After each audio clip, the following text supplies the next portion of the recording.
j'entends ça dans mon esprit. J'entends ça maintenant, à juste un instant. Pourquoi Jérusalem comme le centre de la croix? Parce que Jérusalem est indivisible. Parce que si Jérusalem avait été divisée et que la croix eût été plantée, pour quel côté? Elle n'en aurait pas profité. Mais Jérusalem est indivisible. Et à cause de son indivisibilité, la croix remplit tout Jérusalem. Toute la puissance est dans Jérusalem. Et lorsque l'arche de l'Alliance est dans le temple de Jérusalem, c'est la voix de folie qui est un témoignage. Nous ne pourrons jamais assez être des témoins de la croix. Nous ne sommes pas témoins de l'Église. Nous ne sommes pas témoins de la doctrine. Nous ne sommes pas témoins des dogmes. Nous ne sommes pas témoins de toutes sortes de choses. Nous ne sommes même pas témoins de toutes sortes d'idées bizarres, prophétiques ou autres. Nous sommes témoins de la croix. Nous sommes témoins de l'alliance de la croix. C'est ça notre témoignage. Hors de ça, il n'y a aucun témoignage que Dieu reconnaisse. Si nous disons quelque chose, c'est toujours à cause de la croix. Oui ou non?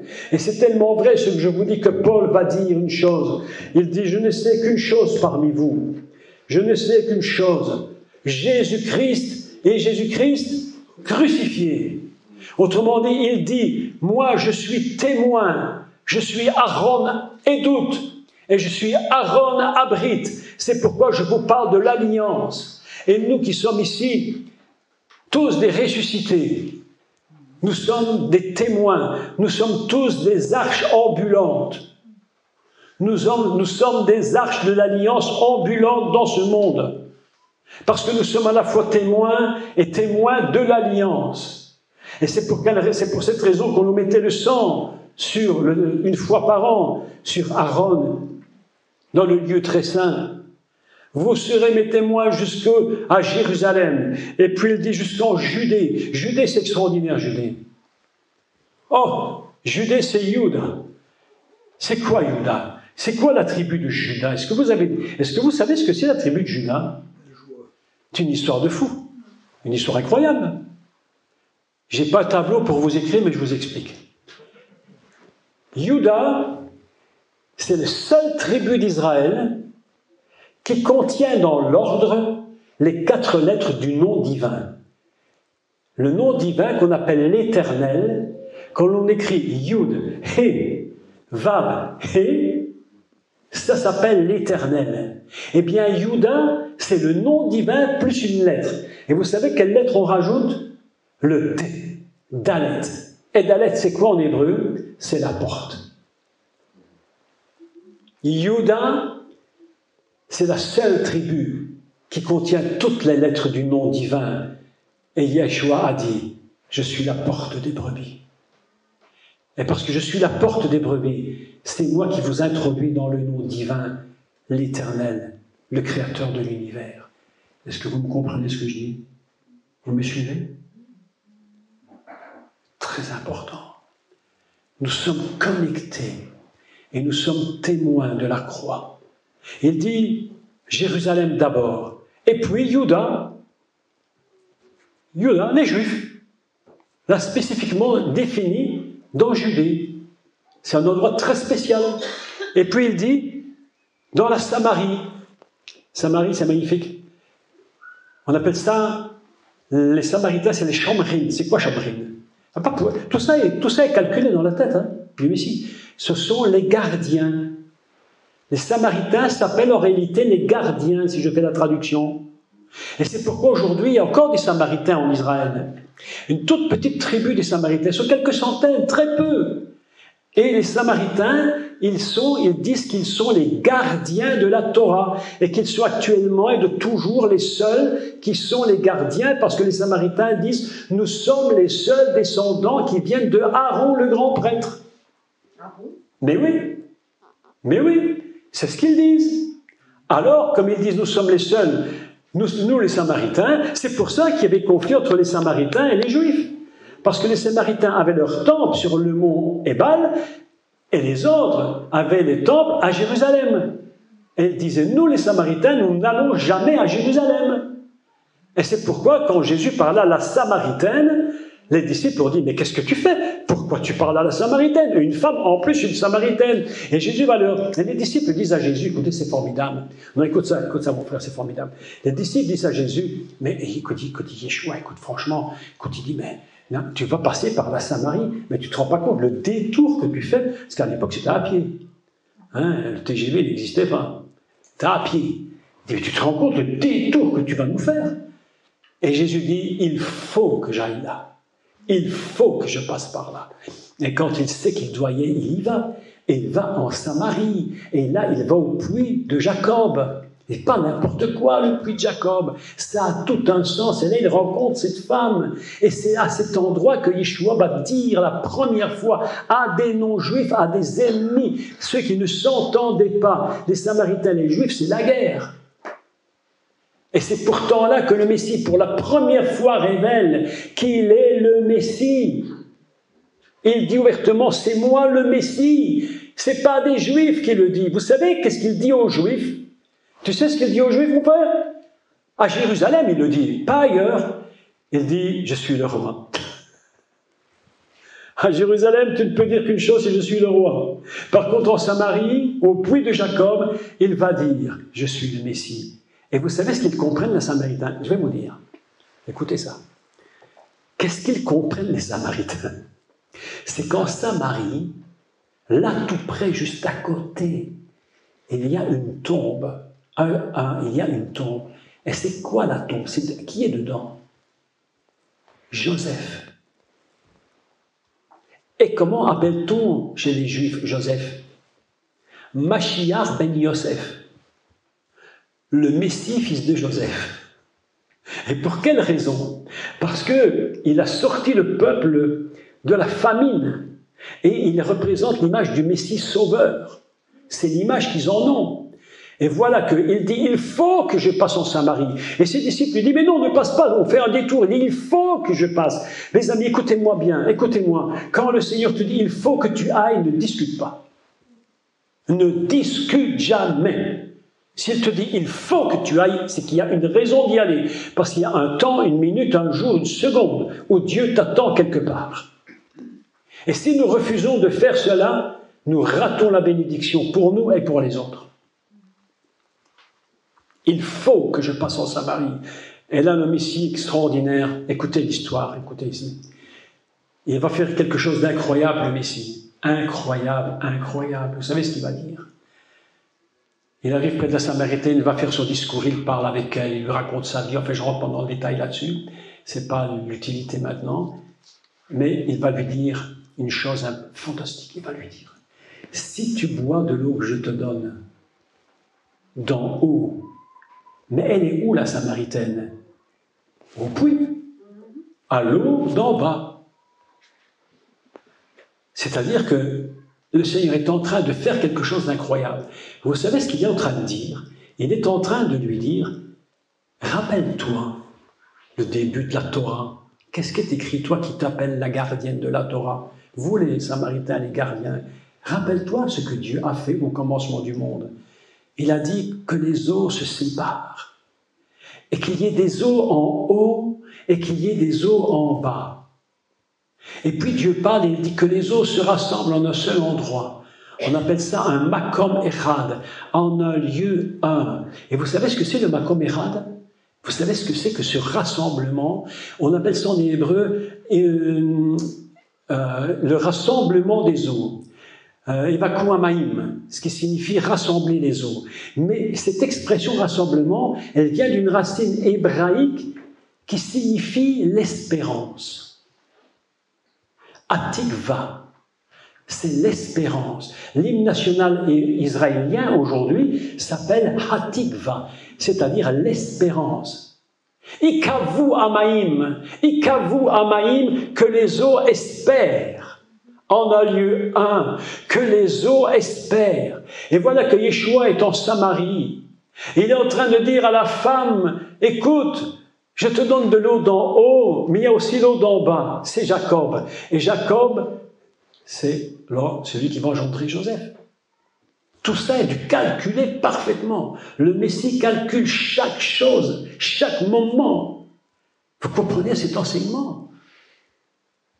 Ça s'appelle admirable. Admirable. Surprenant. Époustouflant. Épatant.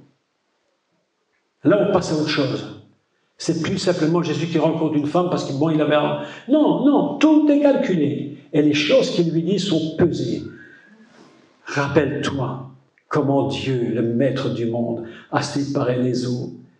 Et les eaux d'en bas, écoutez-moi, les savants ont découvert une chose fantastique. Et ils ont raison parce qu'elle est vraie. Il y a des gens qui disent, chrétiens, la science, ils ne veulent pas mettre ensemble. Mais ça fonctionne ensemble. Ça fonctionne ensemble. Ils ont découvert des choses qui sont des vérités. Et tu sais ce qu'ils ont découvert, Alain? Que l'eau a une mémoire. L'eau a de la mémoire. Et l'eau d'en bas, elle a la mémoire de l'eau d'en haut. C'est-à-dire que lorsque tu prends ton baptême, tu ne sors pas du baptême de l'eau de la piscine. Tu sors de l'eau d'en haut. Tu sors toujours de l'eau d'en haut. Un baptême, c'est pas fait pour rentrer dans l'église. Tu sais, c'est pourquoi un baptême, c'est pour te sortir d'en haut. Quand Yeshua prend son baptême, c'est pas pour rentrer à la synagogue, hein. C'est pour sortir du ciel. Et c'est tellement vrai que quand il est sorti du ciel, il est écrit que le ciel s'ouvrit. La matrice céleste s'est ouverte. Quand tu sors du baptême, tu sors de la matrice. Exactement comme une femme qui met un enfant au monde, lorsque la matrice s'ouvre, l'enfant naît avec de l'eau. C'est l'eau qui doit normalement partir en premier pour que l'enfant puisse glisser facilement. Eh bien, un baptême, c'est une naissance de la matrice céleste et de l'eau d'en haut. Est-ce que vous comprenez ce que je dis? C'est très important. Et voilà qu'il lui dit, rappelle-toi, l'eau d'en bas, là, le puits de Jacob, là, il n'est pas suffisant pour toi. Tu vas là, il y a de la mémoire, mais tu as besoin d'autre chose. Oh, et Jésus, Yeshua, est témoin d'une vérité de Torah incroyable. Les disciples ne pouvaient pas comprendre. Et c'est là qu'il va leur dire, regardez là-bas, vous voyez, il y a des champs qui blanchissent, et vous comprenez, mais ils ne comprennent pas. Il est juste les dernières paroles du Seigneur. Il leur dit, regardez, soyez mes témoins. Vous êtes les arches vivantes de mon témoignage et de mon alliance. Lorsque nous nous promenons, nous sommes des arches. Et nous portons en nous le bois de Chittim, le bois de folie. C'est pour ça que tu ne dois pas t'étonner quand les gens te prennent pour un fou quand tu témoignes, parce qu'ils te disent cet homme, cette femme, elle est folle. Mais c'est normal, ils ont du mal de comprendre. Et si ce n'est pas par le Saint-Esprit qu'il y a une révélation, tu ne peux pas comprendre. Soyez mes témoins. Jérusalem, Juda, Samarie, les extrémités de la terre. Il faut partir. Et Jérusalem, c'est extraordinaire. Parce que Jérusalem, il y a quelque chose de spécial.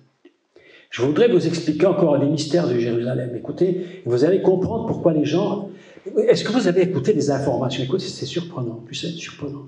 Quand tu écoutes des informations, même les journalistes qui ne croient même pas en Dieu, quand ils parlent de Jérusalem à la télévision, ils disent la ville sainte.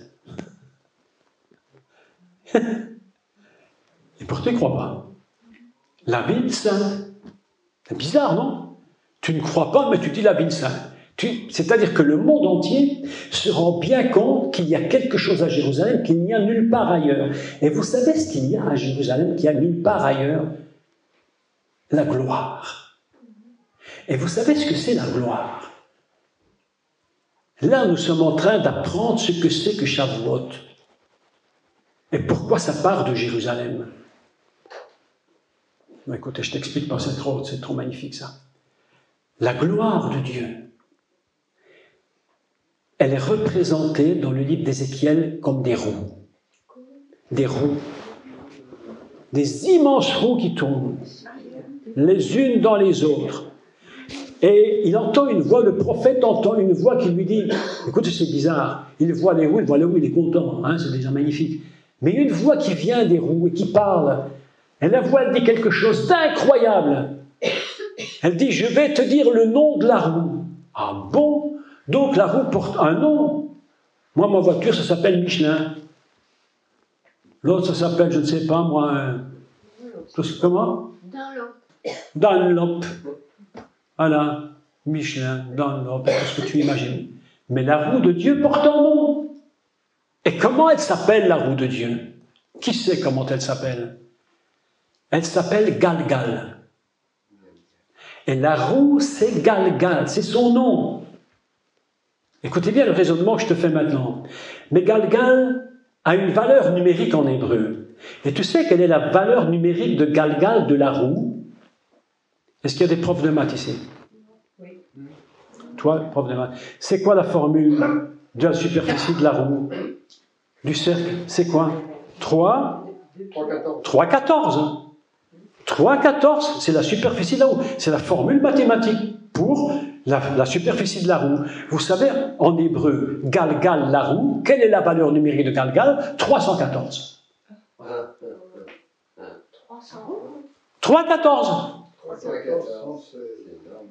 C'est la roue, elle s'appelle 3,14. C'est incroyable quand même, non? Ça nous dépasse complètement, là. On dit, avant même qu'on ait fait la formule mathématique, Dieu connaissait déjà la superficie. Mais voilà une chose incroyable. Écoutez-moi. Écoutez ce que je vais vous enseigner, c'est inimaginable.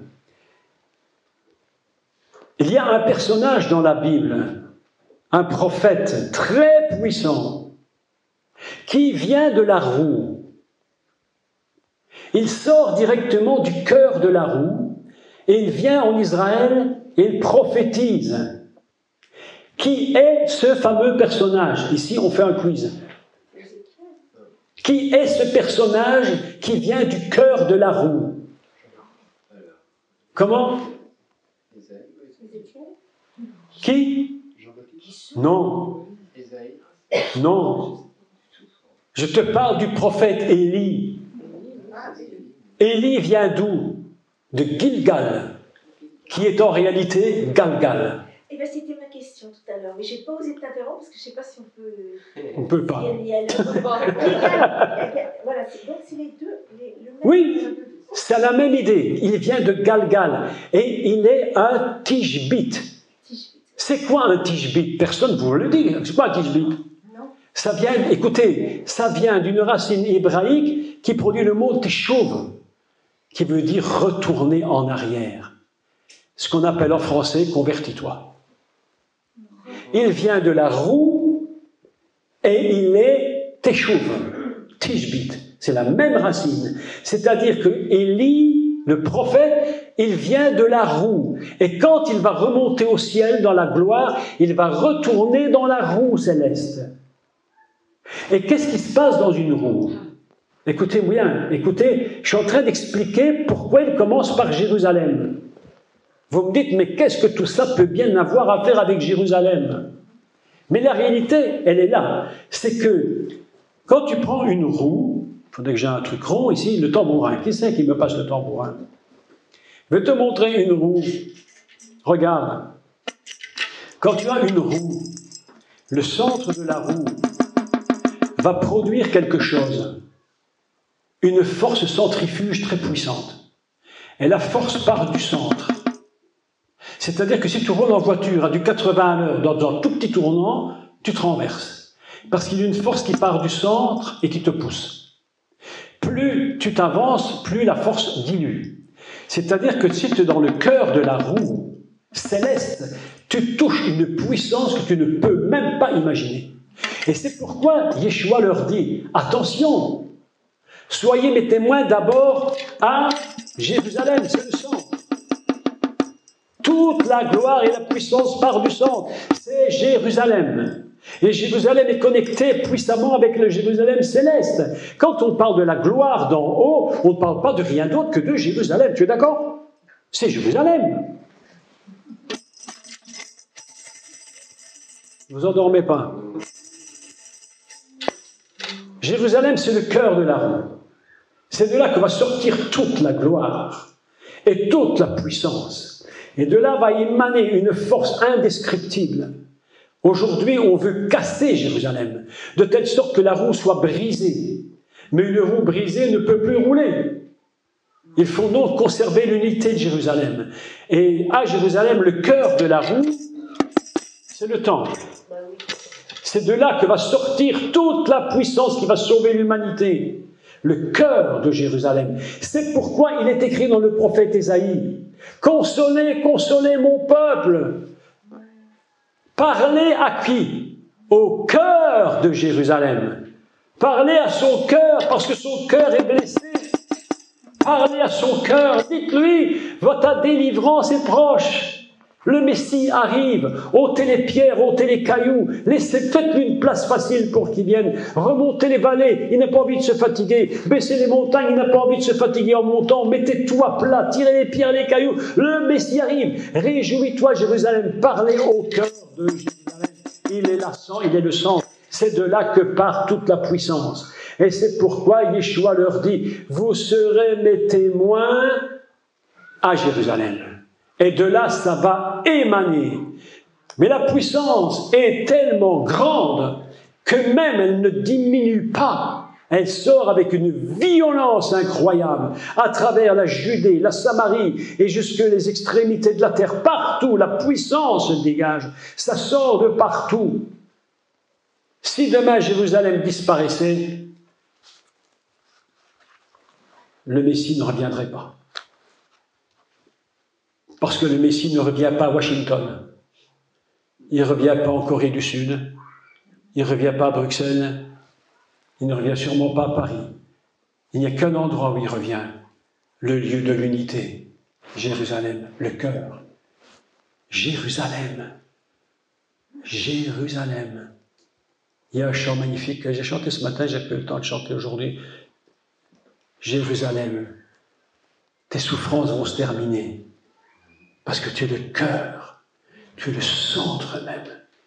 Tu es le centre de la puissance qui se dégage. Vous serez mes témoins. Jérusalem, Jérusalem, tes mots sont bientôt finis. Le Seigneur revient. Est-ce que vous sentez la présence de Dieu dans toutes ces paroles? C'est tellement incroyable. Vous vous rendez compte qu'on est en train de parler ici de Shavuot. Vous serez mes témoins dans tout Israël. Et c'est la raison pour laquelle il va leur dire cette phrase, ces paroles extraordinaires.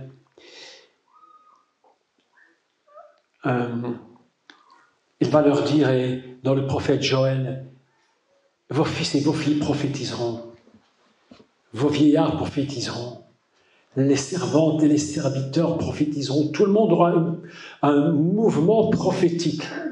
Vous savez ce qui est en train de se produire aujourd'hui, je crois, dans toute cette Europe et cette France, il y a un mouvement prophétique qui va se produire.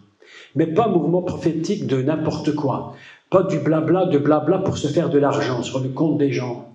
Un véritable mouvement prophétique. Parce que lorsque la véritable Pentecôte se manifeste, il y a une onction de Dieu tellement grande que une des premières choses qu'il dit, je vais relire le texte quand même, il faut relire ce texte, dans Joël, je vais retrouver ce texte-là. Vos fils et vos filles prophétiseront. Je recherche Joël. Voilà ici.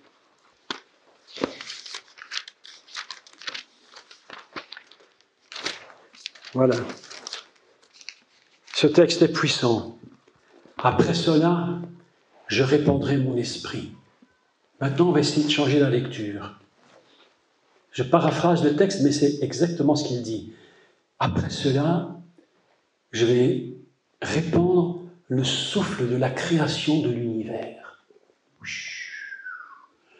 Le souffle qui est là et qui était en train de frémir pour former l'univers. Après cela, je répandrai mon esprit sur toute chair. Vos fils et vos filles prophétiseront. Vos vieillards auront des songes, et vos jeunes gens des visions. Même je le ferai sur les serviteurs et sur les servantes, et je répandrai mon esprit. Je ferai paraître des prodiges dans les cieux et sur la terre, du sang et du feu, avant l'arrivée du jour de l'Éternel. Mes amis, ce texte est très fort parce que nous sommes proches du retour du Seigneur. Qui croit ça? Nous sommes proches du retour du Seigneur. C'est pourquoi j'annonce et je prophétise à l'avance qu'il va se passer un grand mouvement au niveau de la France et de l'Europe. Un très très grand mouvement où l'Esprit va être répandu comme il n'a pas été répandu. Et des vrais prophètes vont se lever. La moisson des serviteurs et des servantes se lève. Et nous allons connaître quelque chose. Et vous allez voir ce que c'est qu'une prophétie. Vous savez qu'à l'époque de Salomon, à l'époque du roi Salomon, du roi David, c'est une évaluation approximative des rabbins. Mais quand même, je peux y croire. Ils disent qu'il y avait en Israël 1 million de prophètes. 1 million de prophètes. Laissez-moi vous dire ceci, qu'en Israël, il y a quelque chose qu'il n'y a nulle part ailleurs. Vous savez que lorsque le sacrificateur rentrait dans le lieu saint, il allait à l'autel des parfums. On appelle ça... le nom m'échappe maintenant, ça m'échappe, j'ai un trou de mémoire. L'autel des parfums. Et cet autel des parfums, il recevait un parfum très spécial dont les ingrédients sentaient bons, sauf un, il puait. Un ingrédient qui sentait très très très mauvais. Mais lorsqu'on le rajoutait, ça dégageait une odeur splendide. C'était surprenant quand même. Et c'était tellement... Mitzveach, on appelle ça Mitzveach Aktoret. Mitzveach Aktoret. Et là, sur cet autel, lorsqu'on mettait le parfum, l'ingrédient qui sentait mauvais, ça dégageait une odeur absolument inimaginable, d'une beauté incroyable, tellement puissante que les rabbins, les maîtres d'Israël nous disent, que les maîtres d'Israël d'autrefois, le parfum sortait du temple et Israël, jusqu'à Jéricho, sentait le parfum. C'est-à-dire que quand tu rentrais en Israël, c'était un pays parfumé. Oh! Aïe, aïe, aïe! Tu imagines aujourd'hui si tu allais à Paris, et quand tu rentres dans Paris, Paris est parfumé de l'autel du parfum des chrétiens. Et ça sentirait réellement. Lorsque j'étais un jeune garçon, j'avais 8, 9, 10, 12 ans, lorsque nous montions à Bruxelles, on arrivait, à l'époque, on allait en train à vapeur. Vous voyez le genre de truc, hein. Moi, je ne suis pas un ancêtre non plus, mais enfin, quand même, on arrivait, on prenait le train à vapeur avec ma grand-mère, et on allait jusqu'à la gare du Midi. Et quand on sortait de la gare du Midi, toute la ville de Bruxelles sentait le chocolat. Oui, parce qu'il y avait Côte d'Or, le fameux chocolat belge, ne l'oubliez jamais, hein, faire de publicité en même temps. Le chocolat Côte d'Or était à la sortie de la gare. Et là, il se dégageait un parfum de chocolat dans Bruxelles. C'est absolument incroyable. Et lorsque nous allions dans une autre ville tout près, il y avait là où on faisait la torréfaction du café. Et lorsque nous allions au train, que nous sortions, on passait en voiture, ça sentait le café qui était en train d'être brûlé. Incroyablement beau. Imaginez maintenant Jérusalem. Lorsqu'on mettait le parfum sur l'autel, dégager une odeur dans tout Israël. Et ils disent que c'était jusque Jéricho. Mais Jérusalem, Jéricho, ça bout de chemin. Hein. Vous savez quoi? Vous savez quoi? Jérusalem, c'est la ville témoin du monde. Témoin du monde. Du monde. Sans Jérusalem, pas de témoignage. C'est pourquoi il y a un acharnement diabolique contre Jérusalem. Et les hommes politiques, les soi-disant grands connaisseurs géopolitiques, ne comprennent rien à rien. Ils ne disent que des bêtises. Ils ne comprennent pas le minimum, du quart du minimum qu'il faut comprendre de cette vérité de Jérusalem. Ils ne comprennent rien, absolument rien. Ils sont prêts à couper Jérusalem en deux, à casser Israël en deux. Mais aujourd'hui, nous sommes en train de dire une chose. Vous serez mes témoins et vous prophétiserez. Et vos vieillards auront des songes et vos jeunes gens des visions. Et même sur ceux qu'on considère le moins, les serviteurs, et celles qu'on considère le moins, les femmes d'ouvrage, qui travaillent et qui se fatiguent, et qui passent la serpillière pour nettoyer la maison des gens qui ne le font pas. Même sur eux, le Seigneur répandra son esprit. Et j'annonce, et je suis convaincu, que les jours viennent très rapidement où ces choses vont se produire dans ce pays.